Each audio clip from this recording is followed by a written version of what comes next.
política a la ciudad de Córdoba y le agradecemos muchísimo la presencia en el estudio. ¿Cómo estás, Javier? ¿Bien? Gracias a Dios, todo muy bien. Bueno, ¿a qué venís a Córdoba? ¿A un congreso? Exactamente, venimos a exponer un conjunto de representantes de lo que sería el espectro desde los liberales hasta la centroderecha. Va a estar Victoria Villarruel, va a estar, digamos, Gómez Centurión, Ricardo López Murphy, Agustín Echevarne y quien les habla.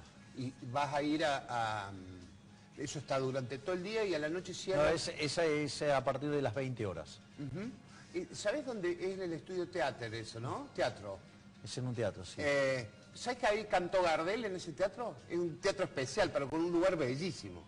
Bellísimo, te va a sorprender si no lo conoces. Y tiene toda una historia, ¿no? Que tiene que estar ligada a la cultura de Córdoba. Vos sabés que la voz de Gardel era tan maravillosa, esto la gente a veces no lo sabe, pero en la época de Gardel cuando se grababa ponían en el centro, no es como que es ahora que se graba de apartes, ponían una suerte de micrófono en el centro y todos cantaban y tocaban alrededor de eso, por lo tanto eso te muestra lo que era la voz de Gardel, era un prodigio. Era un prodigio, sin duda.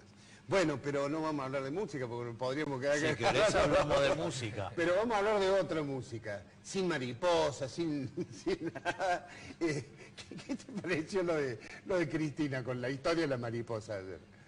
No la vi, o sea, en general no pierdo tiempo en una persona delirante y totalmente ajena de la realidad como es la expresidente. Pero, a ver, Javier, después nos metemos con la economía.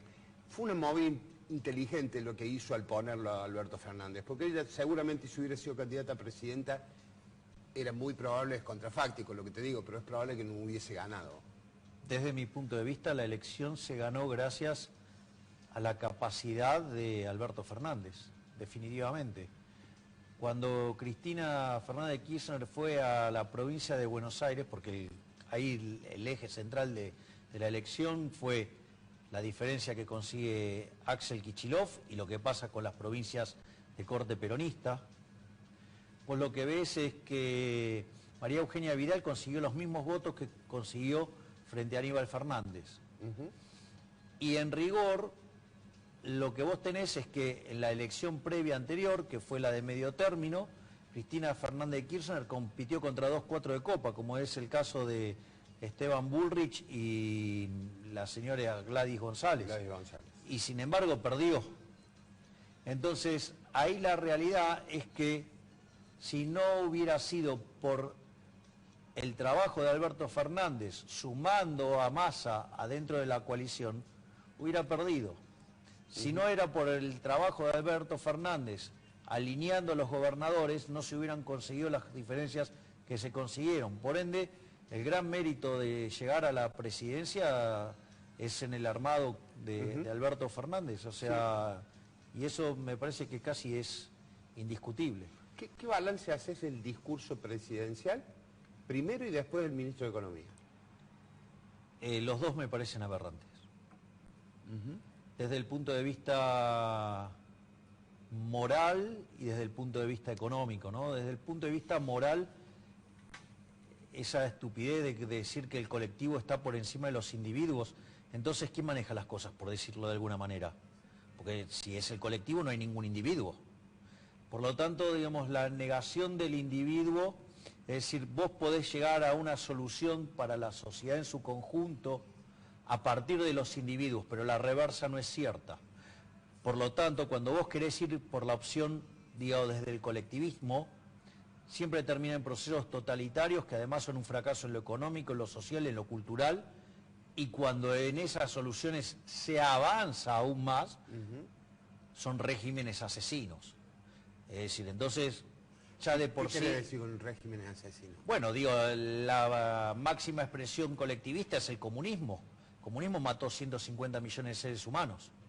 Es decir, parece que a algunos no les alcanza para aprender la lección todavía.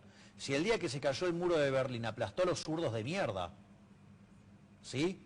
Y acá hay gente que lo quiere volver a construir el muro para saltar del lado del este, digo, como el retrasado mental de Grabois. Entonces, digo, Bueno, digo, acá las cosas hay que decirlas como son. ¿Sí? ¿Por qué decís que es aberrante también lo de Fernández? Digamos, dejemos de lado lo económico. No, esto, digamos, lo dijo Fernández, digo, cuando, digamos, quiere imponer la solidaridad a punta de pistola. Es decir, digamos, si yo quiero hacer caridad con él, o sea, yo saco una 9 milímetros, te pongo la pistola en la cabeza y te digo, dame tu plata, es para dársela a él. ¿A vos qué te parece? Si es lo que hace el Estado, digo, con la farsa esa llamada la justicia social, que es un robo, porque te lo sacan por la fuerza, y es un trato desigual frente a la ley, porque implica que a unos se los vas a castigar en beneficio de otros. Digo, es una aberración, lo mires por donde lo mires. ¿En qué fracasó Macri para que la gente no lo haya votado? Fracasó porque es un inepto, porque es un inútil. Fracasó porque dejó su gobierno en manos de un socialista como Marcos Peña, que antes de bajar el gasto público prefiere cortarse un brazo. Un inútil que no reconoció ni un solo error, un inútil que cuando se lo criticó mandó a sus emisarios, por ejemplo, a perseguir a liberales. Entonces, tildándonos de liberalotes, tildándonos de plateístas, de agoreros, trae tormenta, o sea, un montón de cosas que hicieron y nos persiguieron a los que señalábamos las inconsistencias del programa de Macri. Y encima ahora hay que soportar a las focas amarillas idiotas diciendo que todas las aberraciones que están pasando son culpa de los liberales porque señalamos los errores que cometía Macri. Una cosa de loco. Es decir, si no hubiera cometido tantos errores no lo hubiéramos criticado. Es decir, pero gracias a todos los errores que cometió, supuestamente venía a limpiar a la Argentina del peronismo y de Cristina. Volvió el peronismo y con Cristina. A ver, futurología, ¿no? Porque, o un ejercicio de ciencia ficción. Si hubiera ganado Macri, ¿hubiéramos tenido los problemas que tiene Chile? ¿Qué imaginas vos? No, yo creo que si hubiera... Por los gremios, ¿no? No, yo creo que si hubiera ganado Macri, no hubiera resistido más de 6 meses en el poder y hubiéramos ido absolutamente a una solución a la venezolana. Ya con una Cristina recargada y... Con mucho más poder. Yendo a una solución tipo venezolana. Sí, ¿y el proyecto económico de este gobierno? Bueno, a otros temas, no solo a lo político. Yo mencionaba la relación con el fondo, cómo hay que hacer con la deuda. Mirá, desde mi punto de vista, este gobierno va a ir por un programa de corte heterodoxo, de los tantos que se han intentado en Argentina y siempre fallaron. La pregunta es, ¿por qué crees que esta vez va a funcionar mejor? Y la verdad es que no va a funcionar mejor. Vos vas a tener una primera parte del año que va a parecer que vos tenés un alivio. ¿Por qué? Porque básicamente vos lo que tenés es que en la última parte del año se aceleró la tasa de inflación, esperando que en el nuevo gobierno aplique controles de precios y todo este tipo de políticas enmascaradas dentro de esa farsa llamada consenso social, acuerdo económico social. Entonces, ¿qué es lo que pasa? Como hay una aceleración, porque se adelantan ese evento, vos lo que tenés es que cuando tengas el acuerdo económico social vas a tener la sensación de que la tasa de inflación se desacelera. En ese contexto, como además van a estar estimulando el gasto público financiado con emisión monetaria, vas a tener una expansión de la demanda agregada, que vas a tener la sensación de que también la actividad deja de caer y empieza a tener cierta recuperación. El tema es que cuando vos avances en ese proceso, van a surgir varias cosas. Primero es que te empezás a comer el colchón que generaron los empresarios. Por lo tanto, empiezan a producir menos. Por otro lado, al estimular la demanda agregada, eso se transforma en un aumento de ingresos que deteriora las condiciones del sector externo. Cuando entonces se te empieza a escapar la brecha, o sea, la diferencia entre el dólar oficial y el dólar de verdad, eso va a generar una caída en la demanda de dinero, que eso va a precipitar una crisis. Por lo tanto, esta sensación de alivio transitorio que vamos a tener durante la primera parte del año va a hacer que el calvario en la segunda parte sea muchísimo peor. Está bien. Si mis compañeros quieren preguntar. ¿Qué tal, Javier? ¿Cómo te va? Te pregunto, ¿el modelo liberal más puro puede funcionar en Argentina atento a la cultura que tenemos? Porque seguramente has escuchado esta frase, cada vez que hubo atisbos de liberalismo, aparecen los opositores y dicen, no, esto no funcionó y generó más pobres. Bueno, es interesante el punto porque este modelo se aplicó en Argentina.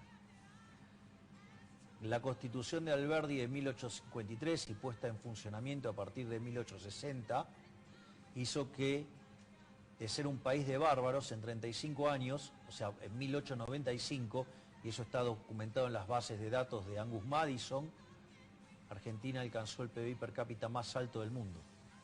Por lo tanto, digamos, el modelo liberal, si vos querés un país donde se lo aplicó y fue modelo del mundo, es en Argentina. Además es un modelo que es falso que genere pobres, porque aquellos países que son más libres, no solo es que son 8 veces más ricos que los reprimidos, sino que además el decil más bajo es más rico, 11 veces más rico que el equivalente en el país reprimido, pero además ese decil más bajo tiene el doble de ingreso que el ciudadano medio del país reprimido. Es decir, que está por lo menos con el doble de ingreso que el 80% de la población del país reprimido. Y la contracara a eso es que el modelo liberal genera 25 veces menos de pobres en el formato estándar y 50 veces menos en el formato extremo, el del menos de $1 diario. Por lo tanto, lejos de no ser posible, es un modelo absolutamente viable y que si vos verdaderamente estuvieras ocupado por sacar gente de la pobreza, por mejorar las condiciones de vida de la población, el modelo debería ser el liberal. El problema es que ese modelo va en contra de esas ratas inmundas, asquerosas, repugnantes, llamadas políticos. Y el problema está ahí. Bien, Javier, ¿qué tal? Buenos días. Buen día. Veía tu cuenta de Twitter y emitiste tu opinión sobre las políticas que dio Martín Guzmán en los otros días en la conferencia de prensa que dio. Y bueno, dijiste que no iba a haber, digamos, ajuste en el año 2020, pero que sí iba a tener que pagar retenciones, impuestos, bueno, a las ganancias y demás. Digo, en el gobierno de Macri, por un lado se pidió que la gente blanqueara capitales y ahora ellos van a tener que salir a pagar más. Por un lado eso. Y por el otro lado, ¿quién estuvo pagando en estos 4 años? Porque de algún lado el dinero tiene que salir. En un gobierno sale de un lado, en otro gobierno sale del otro. Bueno, es interesante el punto que levantás porque habla de la inmoralidad del ministro de Economía. Es un mentiroso. ¿Por qué? Porque te dice que no va a haber ajuste en el 2020, pero va a subir bienes personales, va a subir retenciones, ¿sí? Va a subir impuestos a los bienes personales, va a subir ganancias, va a subir ingresos brutos en la provincia porque van a dejar de lado el pacto fiscal. Es decir, que cuando te habla de que no va a haber ajustes, la de los políticos no se toca, es decir, la de ellos no se toca, es decir, pero al sector privado lo van a seguir destrozando. Y además, también el gobierno anterior fue un gobierno absolutamente inmoral.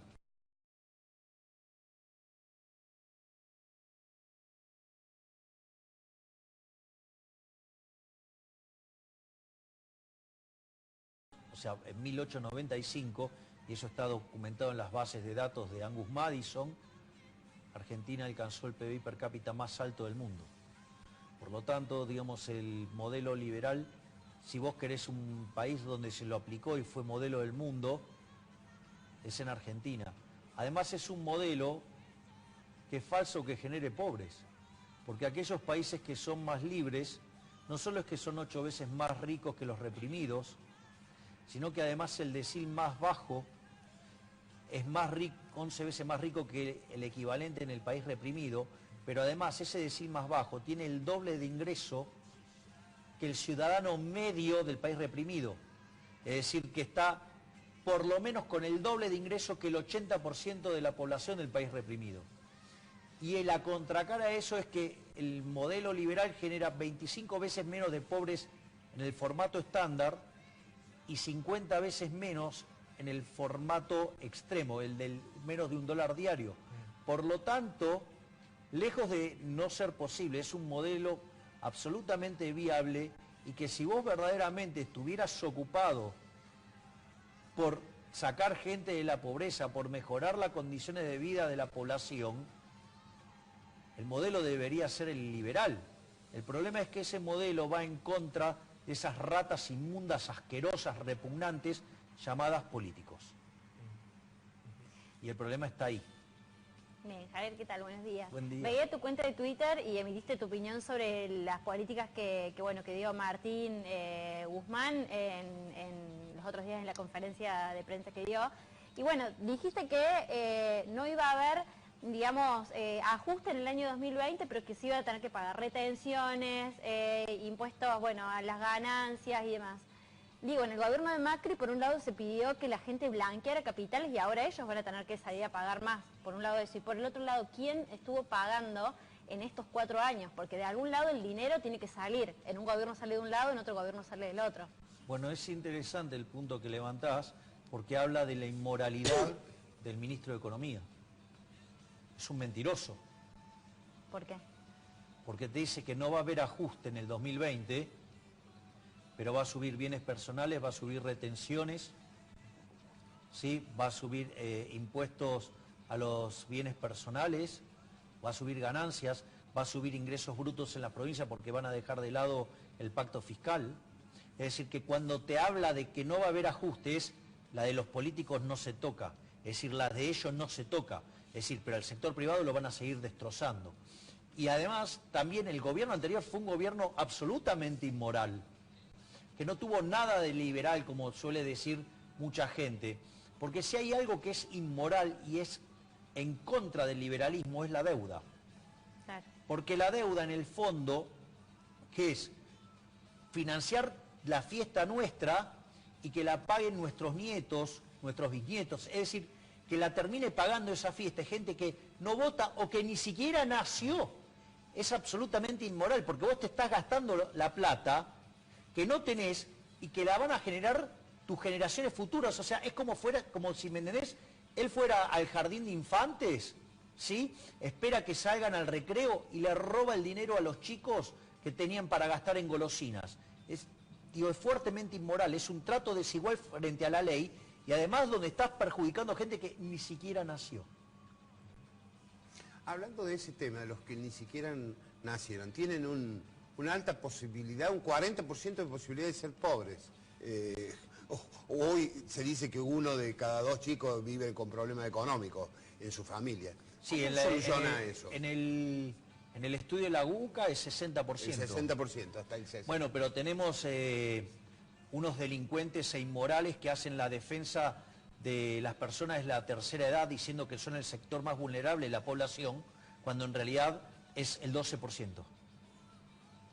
¿No? Digo, vale la pena de hablar de este crimen que cometen esos impresentables, digamos, como el señor Semino o digamos la señora Clara Salguero o cualquiera de esos impresentables mentirosos que mienten sobre los datos de pobreza, ¿no?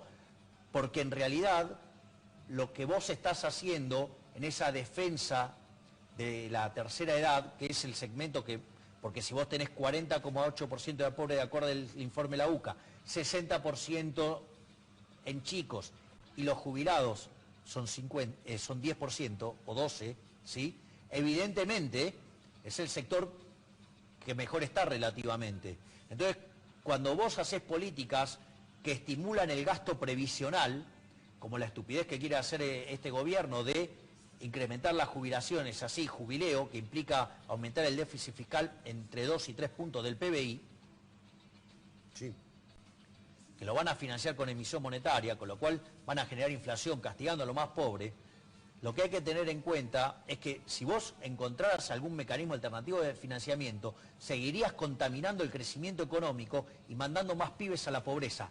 Es decir, esos impresentables, en el fondo, son grandes responsables de la pobreza de los chicos y que estemos hipotecando el futuro, porque pensá que 75 puntos porcentuales del crecimiento económico vienen explicados por el capital humano, y el capital humano tiene 2 dimensiones. Una es que estudien y otra es que morfen.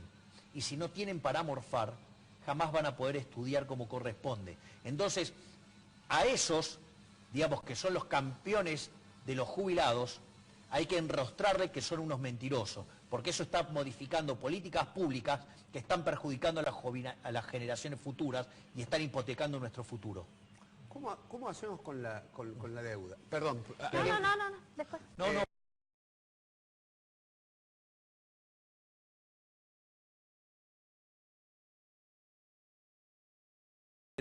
La pregunta es, ¿y con qué fondió eso el banco? Con los depósitos de ustedes, o sea, con lo cual es probable que ustedes no puedan cobrar sus depósitos como corresponde. Digo, ¿no? Como concepto.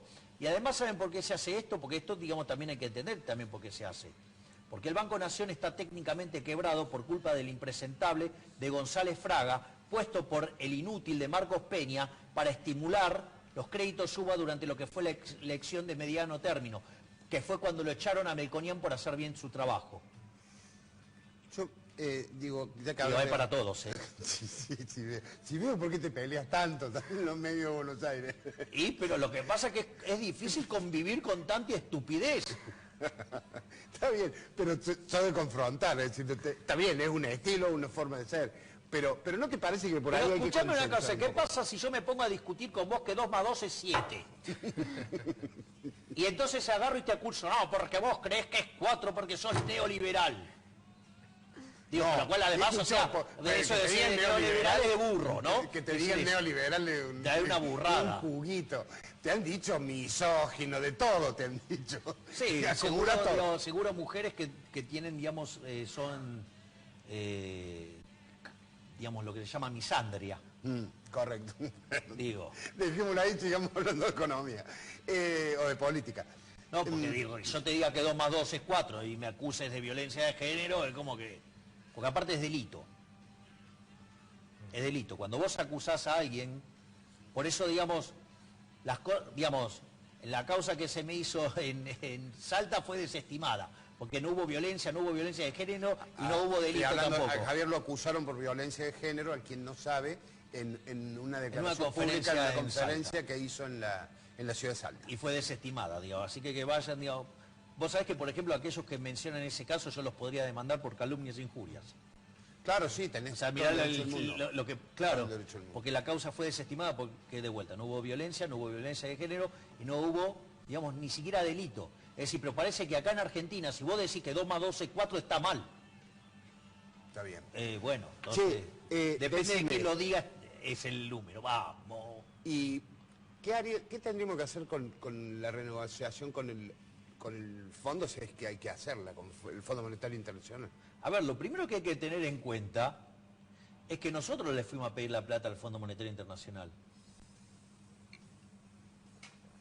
Le fuimos a pedir la plata al Fondo Monetario Internacional porque nadie nos quería prestar en el mercado voluntario de deuda. El Fondo Monetario Internacional nos prestó a una tasa preferencial. La pregunta es, si alguien te debe plata y no te la devuelve, ¿vos cómo te sentirías respecto a esa persona? Claro, Mal. obvio. Bueno, te cuento que los socios del fondo son países. Es decir, que con lo cual, si vos le defaulteás a un acreedor privilegiado que además te presta una tasa preferencial por ser un acreedor privilegiado, vas a tener problemas. Porque implica que te estás peleando con 197 países. Que son los que integran el Fondo Monetario Internacional. Más Esto el te impresentable explicará. Argentina, o sea 198. 198, efectivamente. Si los chicos quieren hacer Sí, una nueva muy preguntita más. breve, que yo pienso por ahí y se plantea lo de, bueno, ¿cómo hacemos una transición hacia un modelo liberal puro? Vamos a suponer un ejemplo. Una familia que cobra un plan social que viene a cubrir una ineficiencia, en todo caso, de todo el sistema económico. No, Bueno, del sistema económico no, de la presencia del Estado. Exacto, la presencia del Estado acá. Supongamos que, bueno, vamos a apelar a que consiga trabajo. Bueno, se lo sacamos hoy. ¿Cómo es ese proceso? ¿Cuánto tarda esa transición? Porque claramente no es de un día para el otro. A ver, nosotros con Giacomini... Estuvo en ese lugar, Giacomini, hace un mes. Mirá vos, todavía estaba caliente la silla. Digamos, otro que le pone onda, mi hermano. A ver, el tema es el siguiente. Nosotros lo que hicimos fue diseñar un programa económico sin costo social, donde el ajuste recaiga en las basuras inmundas de los políticos. Nosotros proponemos hacer una reducción del gasto público de 15 puntos del PBI, entre nación, provincia y municipio, donde el principal costo lo pague la política. Mira, te lo hago con un ejemplo para que entiendas cómo funcionan estas ratas asquerosas. Porque usan a los pobres de escudo de sus propios beneficios de casta. Hay un estudio del BID, el Banco Interamericano de Desarrollo, que te puedo asegurar que no tiene las preferencias Milei en materia de gasto público. Y además es financiado por gobierno, con lo cual no puede decir las cosas con el estilo Milei tampoco. La peor región del mundo en términos de ineficiencia técnica del gasto público, ¿sabes cuál es? América Latina con 4,4% del PBI. ¿Sabes cuánto tiene Argentina?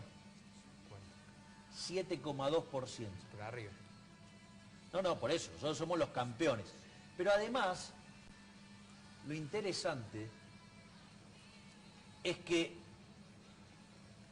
inventaron un término, un eufemismo que se llama filtraciones. ¿Ok? O sea, yo lo llamaría choreo.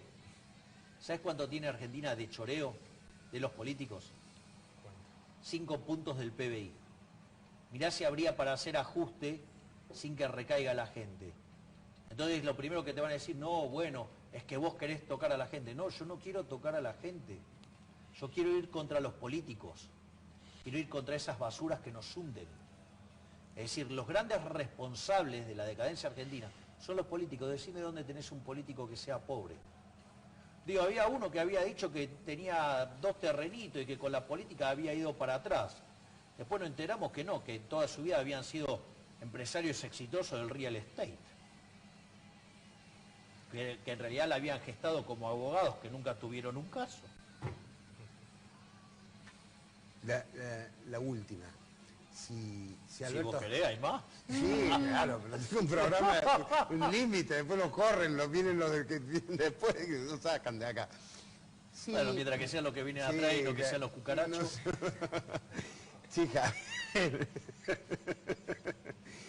Si viniera Alberto Fernández y te dijera, Javier, vas a ser mi ministro de Economía porque el actual no me gustó. Tenés 24 horas para diseñarme un plan. ¿Qué resumen de prensa me harías vos a mí para exhibirlo al público? Bueno, en realidad, tanto mi colega Diego Giacomini como yo y otro colega con el cual trabajamos que se llama Mariano Fernández, nosotros lo que pediríamos primero es que nos den el Banco Central para cerrarlo. Es decir, queremos erradicar de cuajo de por vida la inflación en Argentina. Pero nosotros de vuelta, en Libertad, Libertad, Libertad, explicamos este programa, es una reducción del gasto público de 15 puntos del PBI, donde básicamente los primeros 10 puntos se ahorran eliminando de cuajo la obra pública, yendo a un sistema de iniciativa privada a la chilena, eliminando de cuajo las transferencias discrecionales a provincias y de provincias a municipios, y eliminando de cuajo, los subsidios económicos, pero rediseñando los contratos. Y eso, digamos, una vez que la economía empieza a crecer, porque esto iría acompañado con una reducción de 10 puntos de la presión fiscal en términos del PBI, digamos, direccionando fondos hacia la oferta de la economía, es decir, porque le dejaste de sacar plata a las empresas, sin castigar al trabajo. Entonces, en la medida que después la economía empieza a crecer, vos podés avanzar en la reforma previsional y en la reforma, digamos, del Estado para que las personas se vayan del Estado con un régimen de retiros voluntarios. Entonces, vos ahí, digamos, no tendrías que tocar a nadie y podrías empezar un proceso de crecimiento, con lo cual eso te arreglaría el lado real de la economía y el lado monetario, evidentemente, vuelvo a repetirlo, eliminaríamos el Banco Central. Bien.